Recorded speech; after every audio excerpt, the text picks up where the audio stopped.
নদিয়া চাপড়ায় আগ্নেয়াস্ত্র সহ গ্রেপ্তার এক। বিধানসভা ভোটের আগে আগ্নেয়াস্ত্র সহ গ্রেপ্তার একজন। গোপন সূত্রের খবর পেয়ে চাপড়া থানার বানিয়াখড়ি এলাকায় অভিযান চালিয়ে আগ্নেয়াস্ত্র সহ এক ব্যক্তিকে গ্রেপ্তার করা হয়েছে। পুলিশ সূত্রে জানা গিয়েছে, আকাশীপাড়া এলাকা থেকে বাইক চালিয়ে আসছিল তপন বালা নামে এক ব্যক্তি। নির্দিষ্ট এলাকায় সন্দেহজনক গতিবিধির খবর পেয়ে নজরদারি বাড়ানো হয়।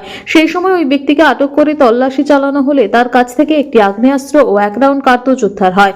ধৃতের নাম তপন বালা ওরফে মাধব। তার বাড়ি নাকাশীপাড়া থানার জলসুখাপাড়া এলাকায়। প্রাথমিক তদন্তে পুলিশের অনুমান, ভোটের আগে অশান্তি ছড়ানোর উদ্দেশ্যে আগ্নেয়াস্ত্রটি পাচারের উদ্দেশ্য নিয়ে আসছিল।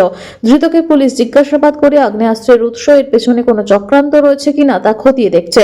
ধৃতকে আজ কৃষ্ণনগর জেলা আদালতে তোলা হয়। পুলিশ নিজেদের হেফাজতের আবেদন জানিয়ে ধৃতকে জিজ্ঞাসাবাদ করা হবে বলেই পুলিশ সূত্রের খবর।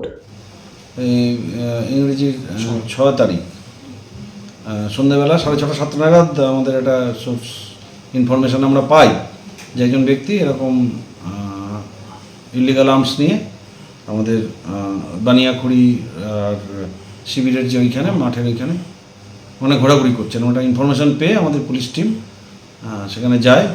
এই গোপন সূত্রে খবর পেয়ে পুলিশ টিম সেখানে যায় এবং একজন ব্যক্তিকে সেখানে অ্যাপ্রিহেন্ড করে, যার নাম হচ্ছে তপন বালা।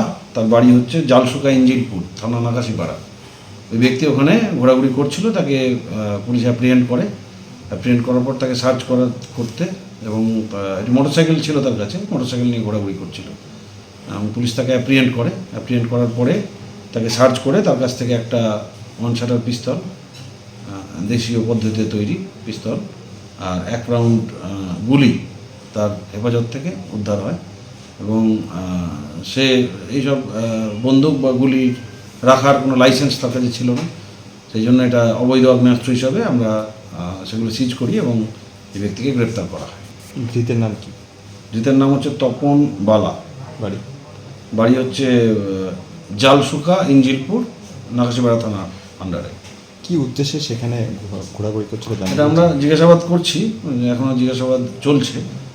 কি উদ্দেশ্যে অ্যাকচুয়ালি এসেছিল এটা আমরা তদন্তের মধ্যে রেখেছি, এটা পেলে জানিয়ে দেওয়া হবে। আগামীকাল কি আদালতে তোলা হবে? হ্যাঁ, আগামীকাল একে আদালতে তোলা হবে এবং একে আমরা পুলিশ পিসিতে নেব এবং এই আগ্নেয়াস্ত্র কোত্থেকে যে জোগাড় করলো বা কোথায় নিয়ে যাচ্ছিল এগুলো জানার জন্য তাকে পিসিতে নিয়ে জিজ্ঞাসাবাদ করা। কত দিনের জন্য পিসি চাইবেন?